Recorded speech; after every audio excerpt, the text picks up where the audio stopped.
While some games are in the process of or have already been remade, some games haven't had their turn just yet but really deserve it. With that out of the way, let's talk about 14 games that need to be remade. Before we go any further, bear in mind, we're not talking about a bump up in the graphics department, but rather a complete recreation on a modern system. Demon's Souls. Demon's Souls was a PS3 exclusive game that introduced the Souls series to the world. Demon's Souls had the player create a custom character and pick a class, then you go off into a fantasy-based world to complete missions rife with plenty of creatures hellbent on messing up your day. Combine this with the slightly unforgiving strength of the enemies and the penalty of death, and you've got quite the combination. But fewer and fewer people really care about games from the previous generation of consoles. That's why remakes are always welcome to highly praised games that deserve to be on the next generation. Ico. Beauty and storytelling were always Team Ico's strong suits. This was why their first released title, Ico, was such a big hit. It told the story through the gameplay rather than traditional methods. The game didn't instantly force the player into a tutorial as soon as you exit the cutscene. Rather, it let you figure it out yourself, which was something a lot of gamers prefer. The game focuses on a boy named Ico as he solves puzzles and explores a large castle, all the while attempting to escape with a girl known as Yorda.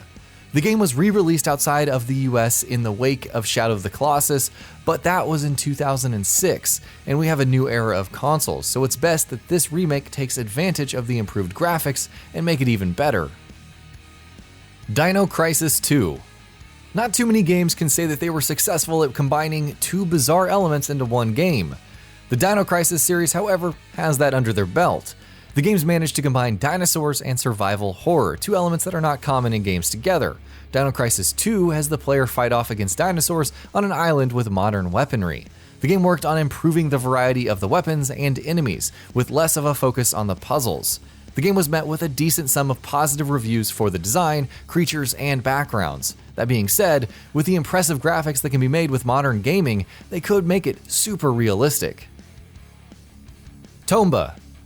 You'll know this next entry by a different name depending on where you are in the world.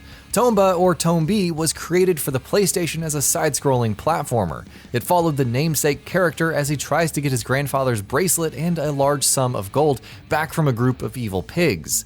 It combined 2D sprites with 3D backgrounds, making it rather unique, especially for the time. The player is tasked to complete a number of missions. Not all are needed to advance, but all are needed to fully win the game.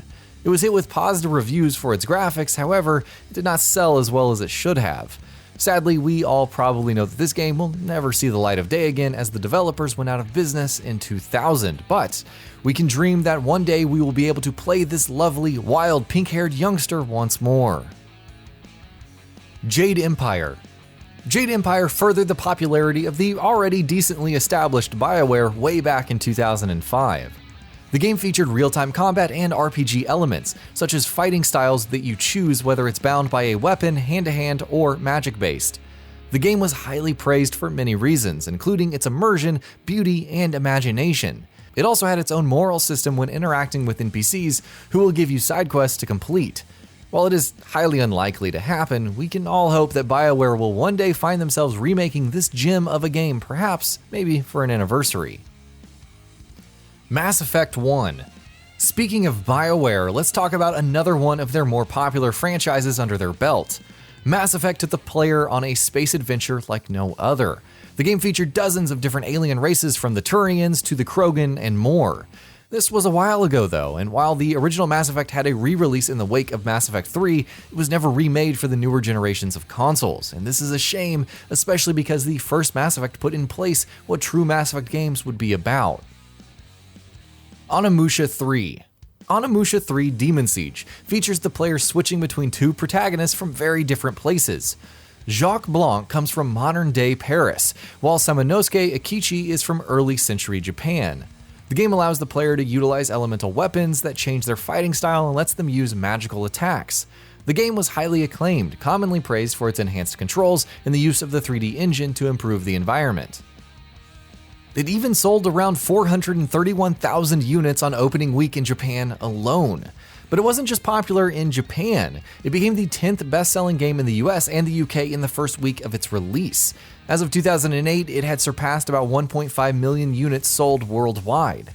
The Legend of Dragoon. The Legend of Dragoon has the player take control of Dart, a young man who was on the hunt for the demon who killed his parents and terrorized his hometown. He was also on a quest to rescue his childhood friend Shauna, who was taken by a rebel faction. The game uses turn-based combat, but with a twist.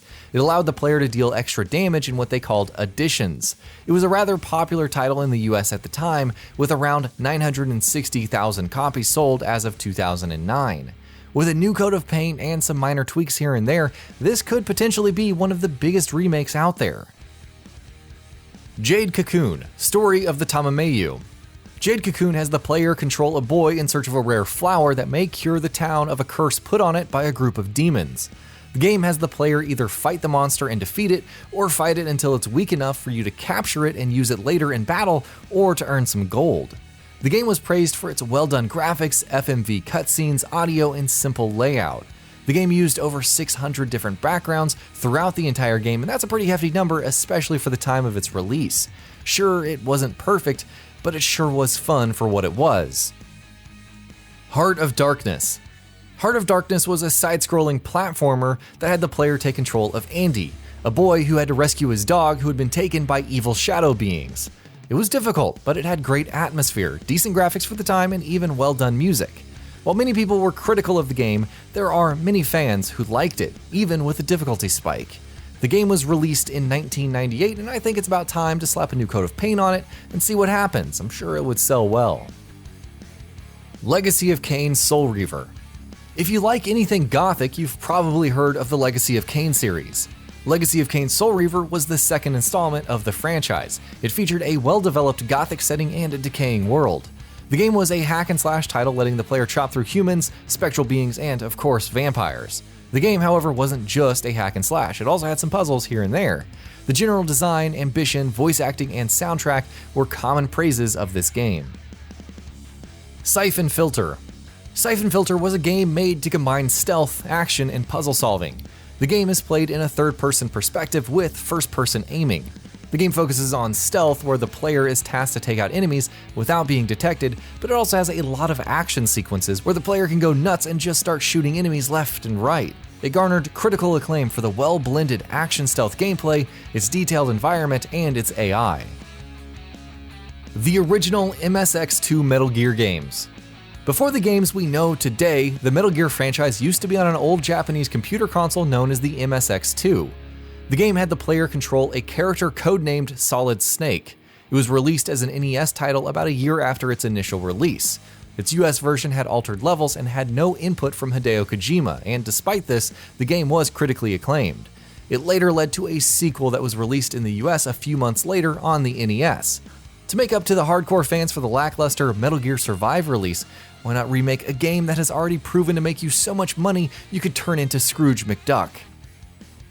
And that about does it for this video. If you enjoyed what you watched and want to see more from GamingBolt, you can always hit that subscribe button and turn on the bell icon next to it.